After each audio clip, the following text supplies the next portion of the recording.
வணக்கம். தமிழ் புத்தாண்டு விகாரி பிறக்கிறது. எப்படி இருக்க போகிறது இந்த 12 ராசிகளுக்கு என்பதை இப்பொழுது வெளிப்படையாக சொல்ல இருக்கிறோம். நன்றாக இருந்தால் அப்படி, சரியில்லை என்றால் என்ன செய்தால், என்ன பரிகாரம் செய்தால் அந்த சிரமத்தை, கஷ்டத்தை புத்திசாலித்தனமாக சகித்து கொள்ளுவது என்பதை வெளிப்படையாக நாங்கள் உங்களுக்கு சொல்ல இருக்கிறோம். கடந்த 20 வருடமாக எங்களுடைய ராசி பலன்களுடைய பலம் அல்லது பலவீனம் இதுதான். நல்லா இருக்கா, சரியில்லையா, என்ன பண்ணுனா சரியில்லாமல் இருக்கிற காலகட்டத்தை சந்தோஷமாக கடக்கிறோமோ இல்லையோ, வருத்தப்படாமல் கடந்து போக என்ன செய்யறது அப்படிங்கிறத நாங்கள் சொல்ல இருக்கிறோம். இந்த புத்தாண்டு, தமிழ் புத்தாண்டு இந்த ஏப்ரல் முதல் அடுத்த ஏப்ரல் வரை உங்கள் புரிதலுக்காக ஆங்கில மாதத்தை பயன்படுத்துகிறோம். இப்போ சித்திரை, வைகாசி, ஆனி, ஆடினா உங்களுக்கு புரிஞ்சுக்கிறதுல சிரமம் இருக்குது, அது எங்களுக்கும் தெரியும். ஆகவே இந்த ஏப்ரல் முதல் அடுத்த ஏப்ரல் வரை எப்படி இருக்க போகிறது 12 ராசிகளுக்கு? இந்த ஒரு வருட காலகட்டத்தில் செப்டம்பர் மாதம் அந்த குரு பெயர்ச்சி விளைவு ஆரம்பிக்கிறது. அக்டோபரிலிருந்து அதனுடைய விளைவு நன்றாக தெரியும். அதே மாதிரி ஜனவரி மாதத்தில் சனி பெயர்ச்சி நிகழ்கிறது. அப்போது இந்த தமிழ் புத்தாண்டு விகாரியில் 2 முக்கிய மாற்றங்கள். ஒன்று குரு பெயர்ச்சி, இன்னொன்று சனி பெயர்ச்சி. ராகு ஏது பெயர்ச்சி உண்டா? கிடையாது. அப்போது இந்த ஏப்ரல்லேருந்து செப்டம்பர் வரைக்கும் எப்படி இருக்குது, அக்டோபர்லேருந்து அடுத்த ஏப்ரல் வரைக்கும் எப்படி இருக்குது, நடுவில் வருகிற சனி பயிற்சி எப்படி இருக்குது, இதை சேர்த்து உங்களுக்கு சொல்ல இருக்கிறோம். எங்களுடையது திரும்பவும் எந்த பூச்சுக்களும் இல்லாமல், எந்த பூடகமும் இல்லாமல் வெளிப்படையாக சொல்லுகிறோம்.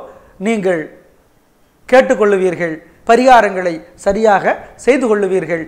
நாங்கள் நவகிரகங்களை எல்லோருக்கும் நலம் தர அல்ல, நல்லவர்களுக்கு நலம் தர, கெட்டவர்களுக்கு நல்ல புத்தியை தர, நல்ல புத்தியும் வராத கெட்டவர்களுக்கு தண்டனையை தர நவகிரகங்களை பிரார்த்திக்கிறோம்.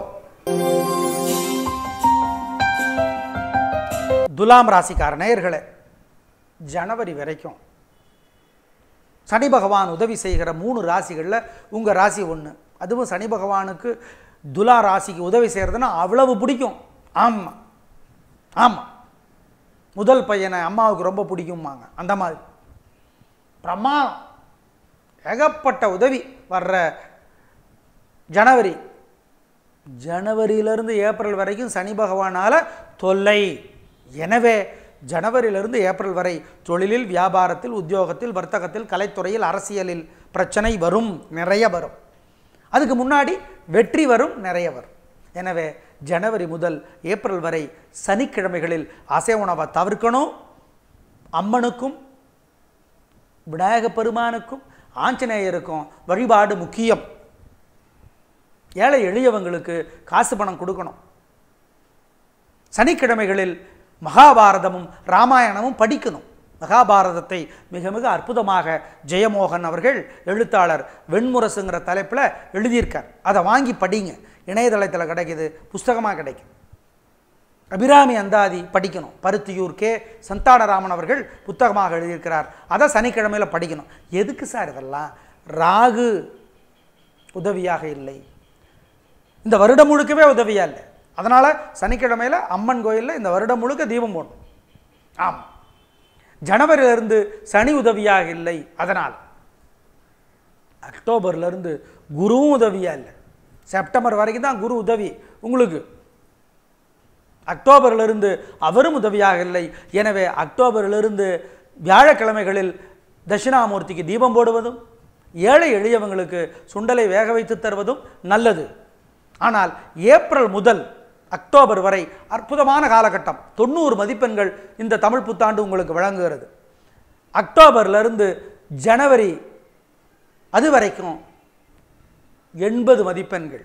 ஜனவரியிலிருந்து ஏப்ரல் வரை 70 மதிப்பெண்களைத்தான் உங்களுக்கு இந்த தமிழ் புத்தாண்டு வழங்குகிறது என்பதை மறந்துட வேண்டாம். நீங்கள் அதை பற்றி அசர மாட்டீங்க. ஏன்? உங்களுடைய மனசு அப்படிப்பட்டது. வெளிப்படையான பேச்சு, மற்றவர்களுக்கு உதவுகிற தாராள மனப்பான்மை. எதிரி கூட உங்களுக்கு கஷ்ட காலத்தில் வந்து உதவி செய்வான். ஏன்னா அவங்களுக்கு நீங்கள் உதவி செஞ்சுருப்பீங்க. அதுதான் விசேஷம். பெரிய புராணத்தில் வரும், சிவ வேடத்தில் வந்தால் மோசமானவனை கூட சிவனடியாராக நாங்கள் நினச்சிக்குவோன்னு ஒரு சிவபக்தன் சொல்லுவான். அந்த மாதிரி எதிரிகளுக்கு கூட உதவி செய்கிற மனம் உங்களுடையது. அதனாலே சமாளித்து வருவீர்கள். ஜனவரியிலிருந்து மிகுந்த கவனமாக இருக்க வேண்டிய காலகட்டம் என்பதை மறந்துவிட வேண்டாம். வழிபாடு ரொம்ப முக்கியம். சென்ற தமிழ் புத்தாண்டை விட இந்த தமிழ் புத்தாண்டு சிறப்பாக இருக்காது அப்படிங்கிறது தான் உண்மை. ஆனால் அந்த உண்மையை கிரகித்து கொண்டு எப்படி அதை இன்னும் சிறப்பாக்குவது என்கிற புத்திசாலி நீங்கள் வழிபாடு செய்யுங்கள், தப்பித்து கொள்ளுவீர்கள். ஆனால் ஏப்ரலிருந்து இந்த செப்டம்பர் வரை அற்புதமான காலகட்டம், இதை பயன்படுத்தி கொள்ளுங்கள். ஆனால் அக்டோபரிலிருந்து குரு 3ஆம் இடத்திற்கு செல்லுகிறார். எனவே வீண் செலவுகளை, ஏற்கனவே வீண் செலவு பண்ணுறால் நீங்கள் வீண் செலவுகளை தருவார். ஏகப்பட்ட ஆரோக்கிய பிரச்சனைகள் வரும் அக்டோபரிலிருந்து. எனவே கவனம். அக்டோபரிலிருந்து எல்லா வகையிலும், குடும்பத்தில், வியாபாரத்தில், உத்தியோகத்தில், கலைத்துறையில், அரசியலில், விவசாயத்தில், படிப்பில், இப்படி பல பிரச்சனைகள் அக்டோபரிலிருந்து காத்திருக்கிறது. நீங்கள் வழிபாடு செய்தால் தப்பித்து கொள்ளலாம் என்பதை மறந்து விடாதீர்கள். நேயர்களே, இந்த விகாரி தமிழ் புத்தாண்டு என்ன உங்களுக்கு தரும் என்பதை வெளிப்படையாக சொல்லியிருக்கிறோம். இந்த 4 பெரும் கிரகங்களினுடைய நிலைமையை அடிப்படையாக கொண்டு எது நல்லது எது கெட்டது என்பதை சொல்லியிருக்கிறோம். இதில் குறிப்பாக எதுலங்க கெட்டது? எல்லாத்துலேயும் கெட்டதுன்னா கெட்டது தான். நல்லதுன்னா எல்லாத்துலேயும் நல்லது. எல்லா துறையினருக்கும் எல்லா வயதுக்காரர்களுக்கும் நல்லது தரும் அப்படின்னா எல்லா வகையிலும். கெட்டதுன்னா எல்லா வகையிலும் எல்லா வயதுக்காரர்களுக்கும் எல்லா துறையினருக்கும். ஆம், அதை புரிஞ்சுக்குங்க. ஒரு குடும்பம் இருக்கிறப்ப கூட்டி கழித்து பார்த்து கணக்கு போட்டுக்குங்க. அதை புரிஞ்சுக்குங்க. மொத்தத்தில் இந்த சனி பெயர்ச்சி, குரு பெயர்ச்சி இரண்டும் இந்த தமிழ் புத்தாண்டில் நிகழவிருப்பது ரொம்ப ரொம்ப விசேஷம். குரு பெயர்ச்சி சிறப்பாக இல்லாதவர்கள் வியாழக்கிழமைகளில், சனி பெயர்ச்சி சிறப்பாக இல்லாதவர்கள் சனிக்கிழமைகளில் வழிபாடு செய்ய வேண்டியது முக்கியம். அக்டோபரிலிருந்து அடுத்த ஏப்ரல் வரை குரு பகவான் 5 ராசிகளுக்குத்தான் உதவி செய்வார். அந்த 5 ராசிகள் மேஷம், மிதுனம், சிம்மம், விருச்சிகம், கும்பம். ராகு கேது பயிற்சி கிடையாது. ஜனவரியிலே நிகழ இருக்கிற சனி பெயர்ச்சி உதவி செய்ய போகிற ராசிகள் 3. அந்த அடுத்த ஜனவரியில் நிகழப்போகிற சனி பெயர்ச்சி இன்னும் அதுக்கப்புறம் வர்ற 3 வருஷத்துக்கு உதவி செய்யும். அப்படி உதவி வரப்போகிற, அப்படி பாக்கியசாலியான ராசிகள் 3, அதிர்ஷ்டசாலி ராசிகள் 3. அவை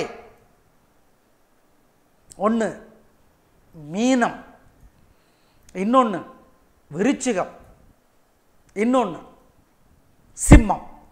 சிம்மம், விருச்சிகம், மீனம் இந்த 3 ராசிகளும் ஜனவரியிலிருந்து சனி பெயர்ச்சினால அடுத்த 3 வருடத்திற்கு உதவிகளை நிறைய பெறும். எனவே அந்த 3 அதிர்ஷ்டசாலிகள் அவர்கள்தான். ராகு கேது பயிற்சி இல்லை. ராகுவினாலே இந்த தமிழ் புத்தாண்டு முழுக்க உதவி பெறப்போகிற ராசிகள் 3 தான்.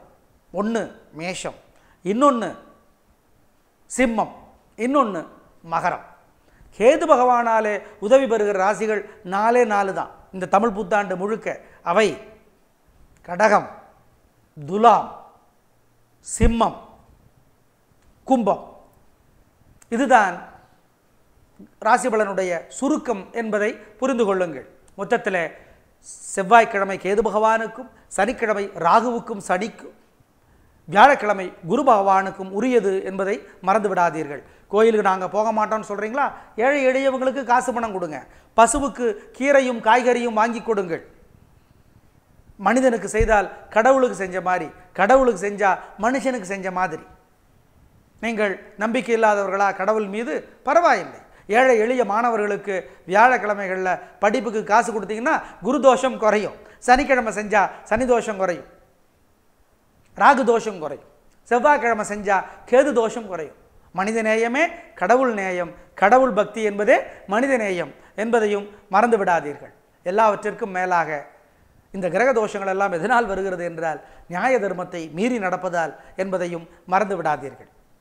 நியாய தர்மத்திற்கு கட்டுப்பட்டவர்களை, நியாய தர்மத்தை காப்பாற்றுகிறவர்களை கிரகநிலைகள் எதுவும் செய்து விடுவதே இல்லை. அவர்களுக்கு வருகிற கஷ்டங்கள் கூட, நியாய தர்மங்களுக்கு கட்டுப்பட்டு நடக்கிறவர்களுக்கு வருகிற கஷ்டங்கள் கூட அவர்களை உயர்த்தவே செய்யும். அப்படி கட்டுப்படாமல் இஷ்டத்திற்கு இருக்கிறவர்களை அவர்களுக்கு வருகிற நன்மைகள் கூட தாழ்த்தவே செய்யும் என்பது காலம் காட்டுகிற பாடம். எனவே நாங்களும் நவகிரகங்களை பிரார்த்தித்துக் கொள்ளுகிறோம். நல்லவர்களுக்கு உயர்வும், கெட்டவர்களுக்கு நல்ல புத்தியும், மிக மோசமான மனிதர்களுக்கு தண்டனையும் தருமாறு நவகிரகங்களை நாங்களும் பிரார்த்தித்துக் கொள்ளுகிறோம். நன்றி, வணக்கம்.